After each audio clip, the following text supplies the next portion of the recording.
Muy bien, ¿qué tal, jóvenes? Bienvenidos. Vamos a hablar sobre lo que es el bloque número 2. Comprendes la interrelación de la materia y la energía. Como bien sabemos ya que el objeto de estudio de la química es el conocimiento de la materia, pero ¿qué es materia? ¿Cómo podemos definir materia? ¿Sí? ¿La puedes definir? Pues bien, materia, ya lo habíamos comentado, es todo aquello que ocupa masa. La materia es todo aquello que ocupa masa, es decir, cantidad de materia y que ocupa un lugar en el espacio. Entonces, ¿qué es materia?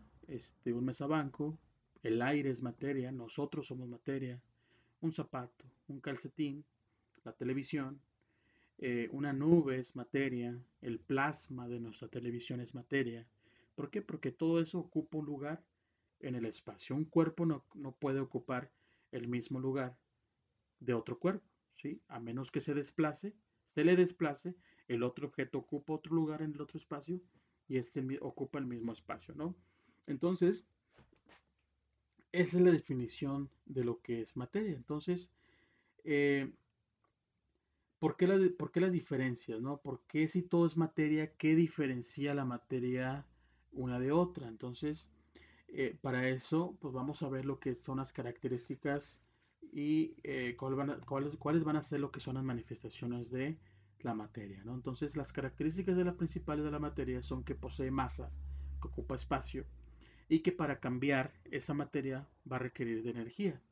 Pero ¿cómo se manifiesta la energía? Entonces, en nuestra naturaleza se presenta la materia como sustancias puras o, o mezclas, ¿no?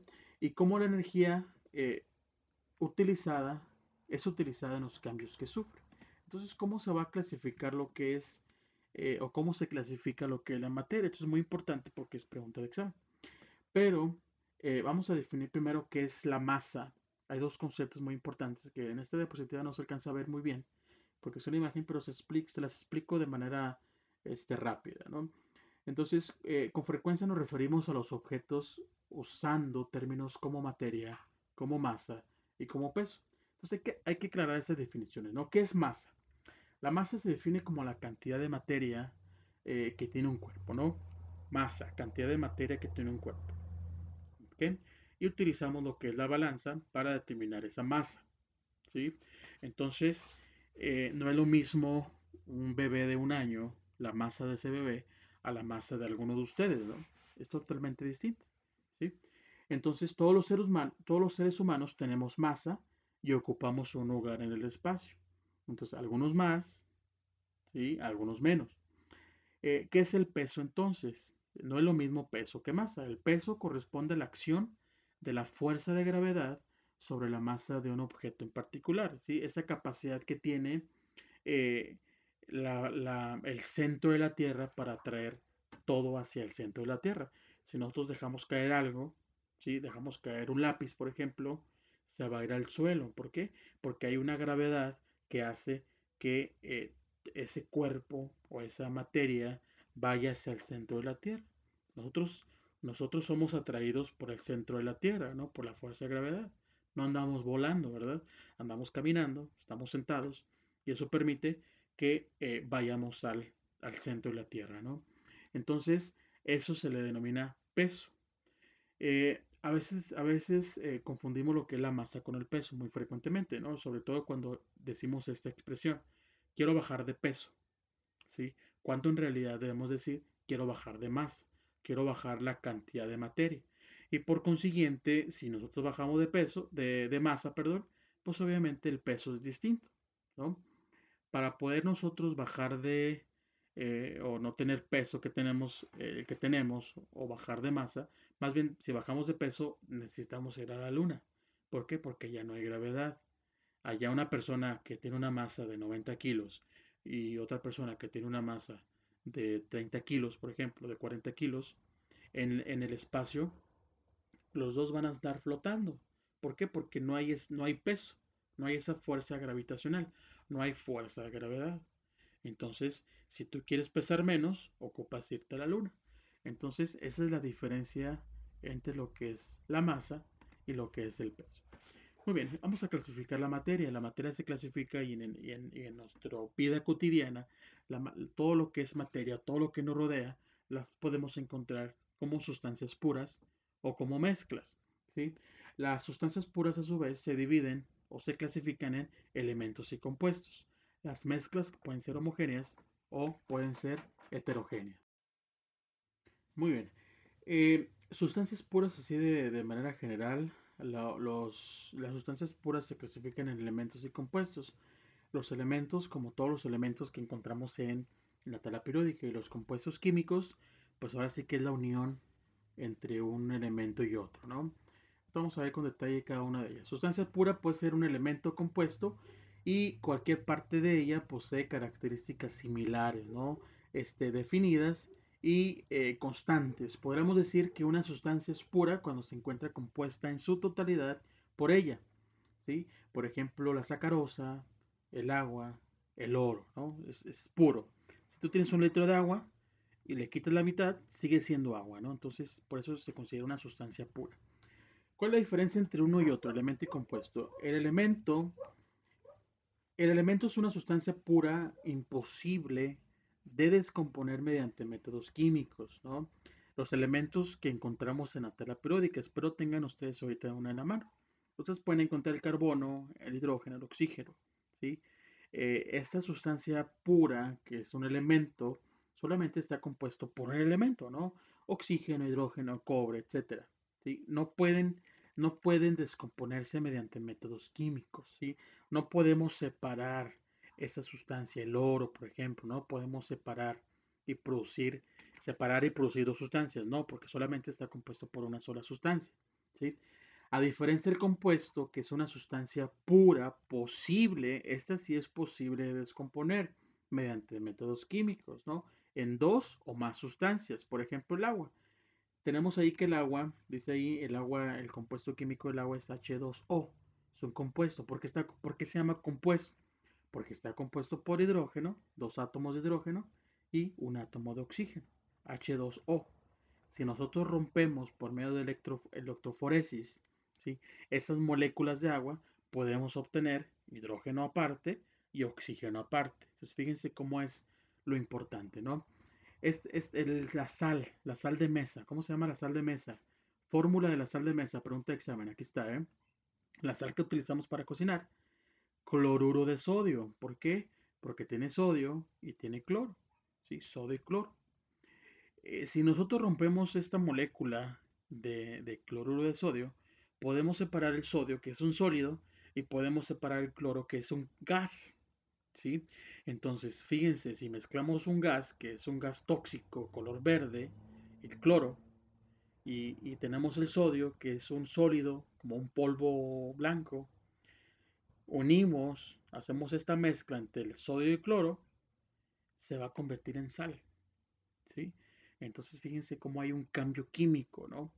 Entonces, esos son compuestos.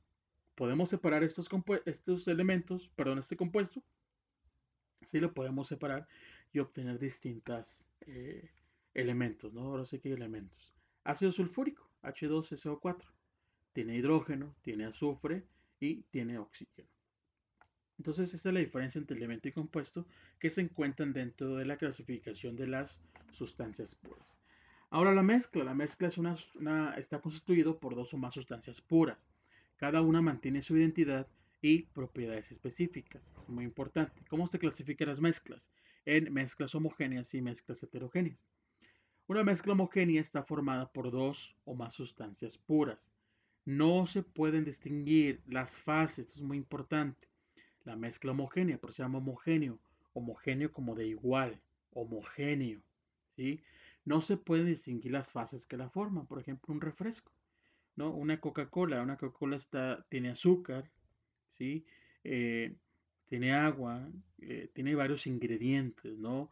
Pero solamente podemos observar, pues, un líquido de color negro, ¿sí? Entonces, no podemos observar las fases que lo conforman. La solución salina, por ejemplo, el suero que les ponen a los pacientes en un hospital, tiene sal, tiene cloro, cloruro de sodio disuelto en agua, algunos tienen bicarbonato, ¿sí? Entonces, es una mezcla homogénea. Otro ejemplo de mezcla homogénea puede ser el agua, el café que tú te preparas por las mañanas, ¿no? Tiene café, tiene agua, tiene azúcar, tiene leche en polvo o líquida, ¿no?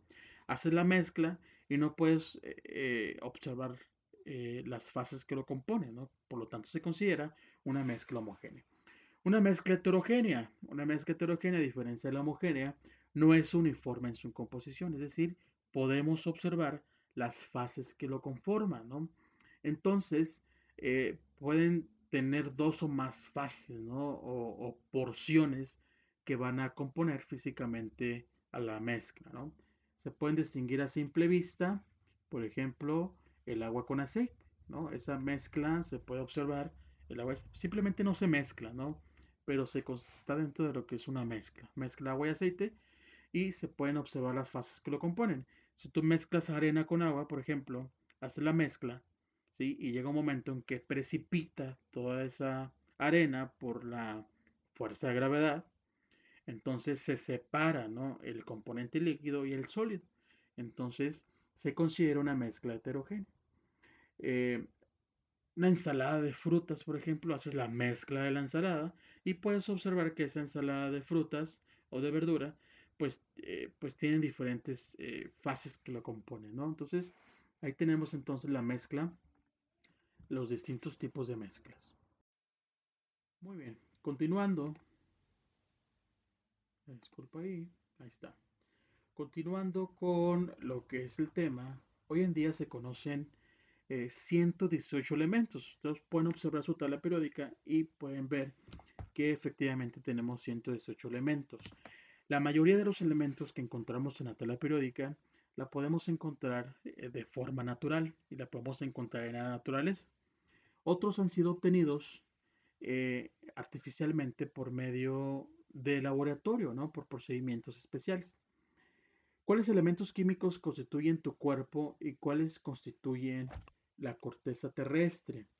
Eh, Tenemos aquí una imagen de la composición química del cuerpo humano.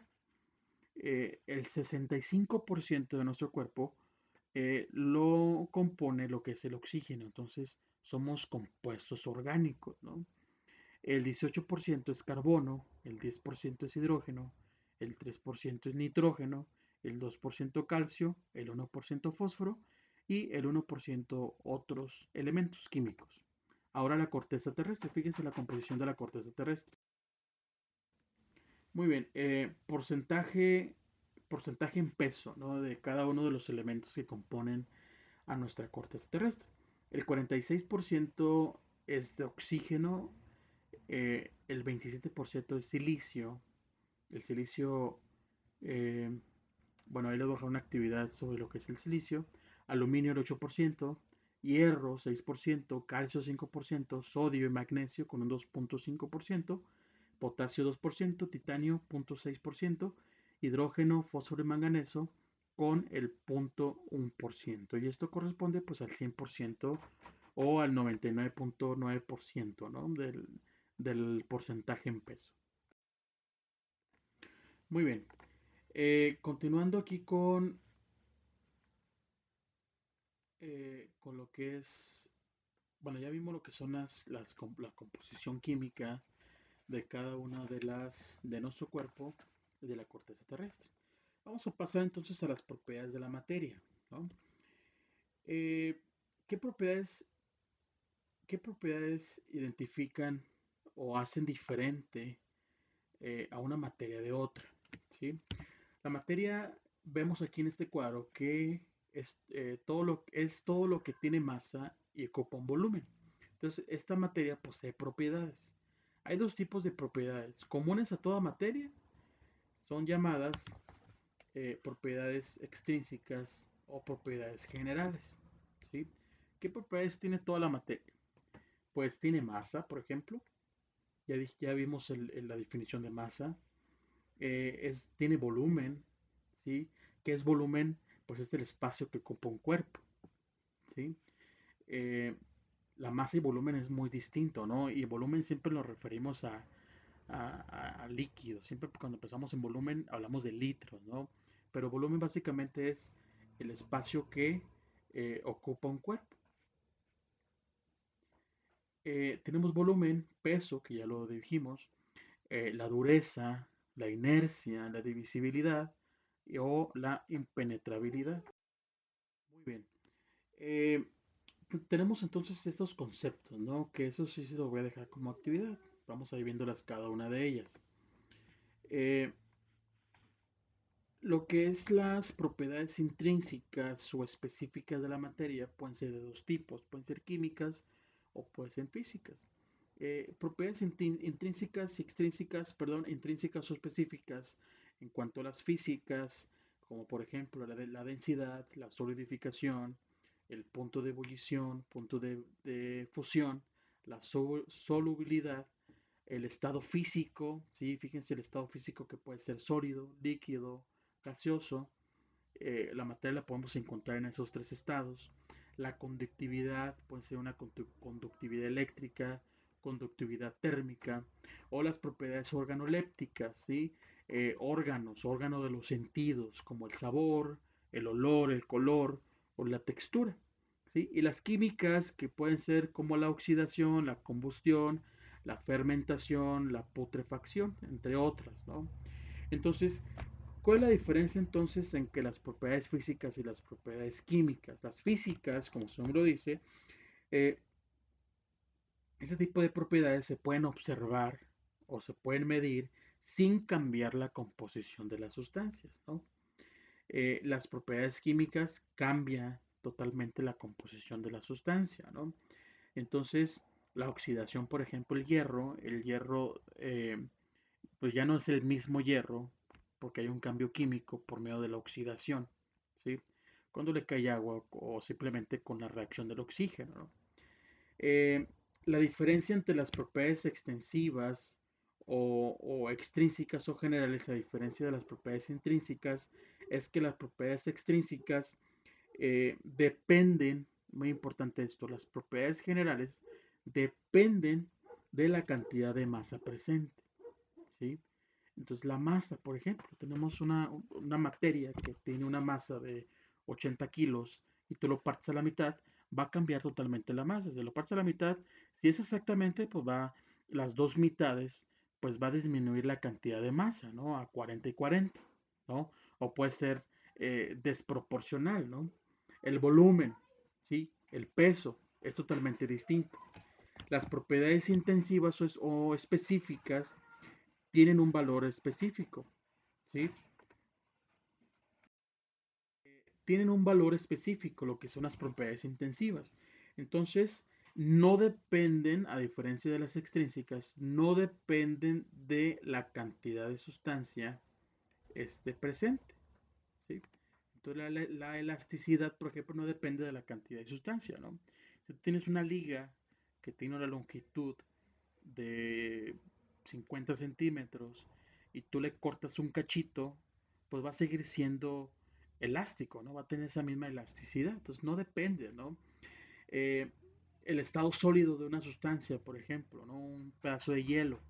Si tú le cortas la mitad de ese pedazo de hielo, si tú le cortas o cortas la mitad a ese hielo, pues va a seguir siendo sólido, ¿no?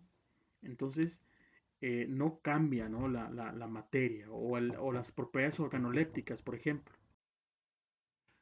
Las propiedades organolépticas, por ejemplo, lo que es el sabor, el color, el olor, textura, es una de las características también o propiedades de la materia, ¿no? Que no dependen de la cantidad de sustancia. Tú tienes un pedazo de naranja, por ejemplo. Tú pelaste esa naranja y tiene una masa, tiene un volumen, tiene un color, tiene un sabor. Si tú la partes a la mitad, le arrancas unos gajos, el color va a ser lo mismo, ¿no? Va a ser igual, no depende de la cantidad de sustancia. El olor va a ser igual, el sabor va a ser igual. Entonces, no cambia absolutamente nada. Entonces, este cuadro es muy importante, así ustedes lo pueden buscar en internet, pueden buscar mucho más información para que quede más claro lo que es cada una de las propiedades de la materia, ¿no? Muy bien. Muy bien, vamos a pasar entonces a los estados físicos de la materia. Como sabemos, siempre ponemos como ejemplo, eh, o cuando hablamos de este tema, ejemplificamos con el agua, que el agua es materia, no es un compuesto químico. El agua es una sustancia vital porque los organismos eh, que habitan en el planeta, pues estamos formados por agua, ¿no? Tres cuartas partes de nuestro cuerpo es agua, tres cuartas partes del planeta es agua, tres cuartas partes de las células es agua. Entonces es un compuesto vital, ¿no? Para todos. ¿Dónde se encuentra esta agua, ¿no? En nuestro planeta, pues se encuentra en los tres estados de la materia. En sólido, ¿dónde? Pues en los glaciares, en los polos, polo norte, polo sur. En estado líquido, pues en los océanos, en los mares, en los ríos, en los lagos, cascadas, ¿sí? En forma de gas o vapor, pues con la formación de lo que son las nubes, ¿no? Entonces, eh, ¿en cuántas formas se presenta el agua en la naturaleza? Pues en estado sólido, en estado líquido y en estado gaseoso. Entonces, al igual que el agua, pues todas las sustancias que conforman la materia, pues se encuentran en un estado u otro, en un estado físico u otro. Entonces, eh, a estos estados físicos, pues se les llama lo que son estados de agregación. ¿Y cuáles son las características principales de los tres estados de agregación? Hay un cuarto estado que es el plasma, que es muy importante, pues que en una actividad, pues ustedes van a investigar sobre lo que es el plasma, ¿no? Hay otro cuarto estado que se habla de la materia, que se le llama condensado de Bose-Einstein o cubo de hielo cuántico, que eso eh, vamos a verlo con mucho más detalle más adelante, ¿no? Esas son las características de cada estado de la materia. Tenemos sólido, líquido, gaseoso. Aquí tenemos los modelos, ¿no? De cómo es la unión entre sus partículas, ¿no? Entre sus átomos que conforman el sólido, que conforman el líquido y que conforman el gas. Fíjense las fuerzas dominantes, ¿no? Las fuerzas de atracción o la cohesión, fuerzas de cohesión entre las moléculas del sólido, que es muy fuerte, ¿sí? La fuerza de atracción es mucho mayor, deja pequeños espacios, tiene una porosidad. Los sólidos no son sólidos como tal, sino que tienen cierta porosidad. Eso es muy importante, ¿no? El líquido, fíjense eh, la separación que hay a diferencia del sólido. Las fuerzas predominantes están en equilibrio entre las fuerzas de atracción y las fuerzas de repulsión. ¿Sí? Y en el estado gaseoso, pues la repulsión es totalmente mayor, ¿no? Aquí se dicen que las moléculas de un gas, pues son totalmente independientes entre sí, es decir, que andan pues cada quien por su lado, ¿no? Las moléculas, que es una de las características principales de los gases, ¿no? La forma, ¿qué forma tienen los sólidos? Tienen una forma propia, ¿no? Tienen forma definida. La del líquido y la del gas pues adoptan la forma del recipiente que lo contiene. El volumen tiene un volumen propio, el sólido. El líquido también tiene un volumen propio, un volumen definido. Y el gaseoso, pues el de todo el recipiente que lo contiene. ¿Cuáles son las características especiales del sólido? Se dilatan o se contraen, son frágiles o tenaces, son elásticos o plásticos. Los líquidos fluyen o son viscosos, se dilatan o se contraen. Los gases se pueden comprimir, se expanden, ejercen presión, se difunden, ¿no? ¿Cómo comprimir? Pues se pueden comprimir como tal, ¿no? Todo el gas lo puedes comprimir y puede caber, así que mayor cantidad de materia o mayor cantidad de gas, pues en un recipiente, ¿no? En un tanque de gas, por ejemplo. El movimiento de las partículas no tienen movimiento de partículas sólidos, aunque algunos artículos mencionan o libros mencionan que tienen vibración, pueden tener esas vibraciones, ¿no? Los líquidos se deslizan unas sobre otras y el estado gaseoso, pues como dijimos que sus moléculas son independientes entre sí, pues viajan o andan en todas direcciones, ¿no? Y de manera muy rápida. ¿Sí? Y eso también depende de la temperatura y la presión que ejerce ese gas. Muy bien, entonces eh, esas son las características de cada estado de agregación de la materia.